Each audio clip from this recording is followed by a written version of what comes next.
बात करेंगे उमा भारती के बड़े बयान की। दरअसल पाकिस्तान को लेकर पूर्व सीएम उमा भारती का एक रिएक्शन सामने आया। पाकिस्तान हमारे लिए बड़ी चुनौती नहीं है, ये कह रही हैं उमा भारती। वो कहती हैं कि हमारे लिए सबसे बड़ा चैलेंज है भ्रष्टाचार को खत्म करना, सभी को बराबरी की भागीदारी दिलाना सबसे बड़ा चैलेंज है। तो आर्थिक और सत्ता की दृष्टि से समानता एक बड़ी चुनौती है, ये कह रही हैं पूर्व सीएम उमा भारती। तो अक्सर अपने बयानों को लेकर सुर्खियों में रहती है, लेकिन इस बार उन्होंने कहा है कि पाकिस्तान कोई बड़ा चैलेंज नहीं है, चैलेंज देश के अंदर ही है। आरक्षण के बिना भी स्वाभाविक प्रक्रिया से बराबरी लाना एक चैलेंज है। वो कहती है कि समानता एक बड़ा चैलेंज है, भ्रष्टाचार खत्म करना एक बड़ा चैलेंज है।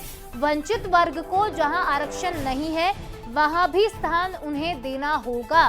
तो जो वंचित लोग हैं, जो पीछे छूट गए हैं, उन्हें आगे लाना है और साथ में आगे बढ़ना है। समानता का अधिकार दिलाना ये बड़ा चैलेंज है, ये कह रही उमा भारती। पाकिस्तान जैसे चैलेंज को उन्होंने बहुत छोटा चैलेंज बताया। पाकिस्तान को आप देखिएगा, बहुत बुरी हालत में पाकिस्तान खुद आएगा। आत्मघाती कदम उठाए हैं उसने। हमारे लिए बड़ा चैलेंज नहीं है वो। हमारे लिए दुनिया में कोई चीज़ बड़ी चैलेंज नहीं है।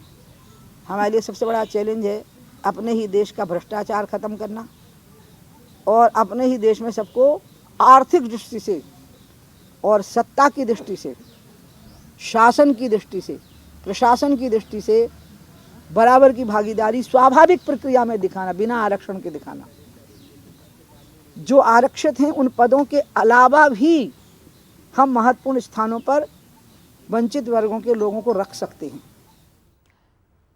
तो पूर्व सीएम उमा भारती को आप सुन रहे हैं। भारतीय जनता पार्टी का एक बड़ा चेहरा है, सीनियर लीडर हैं, अक्सर अपने बयानों को लेकर सुर्खियों में रहती हैं। लेकिन इस बार उन्होंने ये कहा है कि पाकिस्तान खुद ही आत्मघाती जो कदम उठा रहा है उससे वो बर्बाद हो जाएगा। आने वाले दिनों में पाकिस्तान का अस्तित्व नहीं रहेगा। लेकिन पाकिस्तान कोई बड़ा चैलेंज नहीं है भारत के लिए। जो बड़ा चैलेंज है वो कहते हैं कि भ्रष्टाचार खत्म करना एक बड़ा चैलेंज है, सभी की भागीदारी, समानता लाना एक बड़ा चैलेंज है।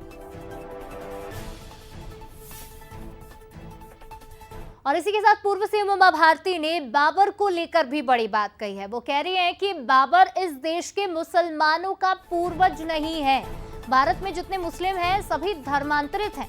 तो बाबर मुट्ठी भर मुसलमान लेकर यहाँ आया था। जो बाबरी मस्जिद की बात करेगा उसको हम देश से बाहर कर देंगे। तो एक बार फिर से एक बड़ा बयान दिया है जिसे लेकर वो सुर्खियों में है। पूर्व मुख्यमंत्री उमा भारती ने बाबर को लेकर क्या कहा है वो आप सुनिए। बाबर इस देश के मुसलमानों का पूर्वज नहीं है, क्योंकि बाबर बहुत कम संख्या में मुस्लिम लेके आया था।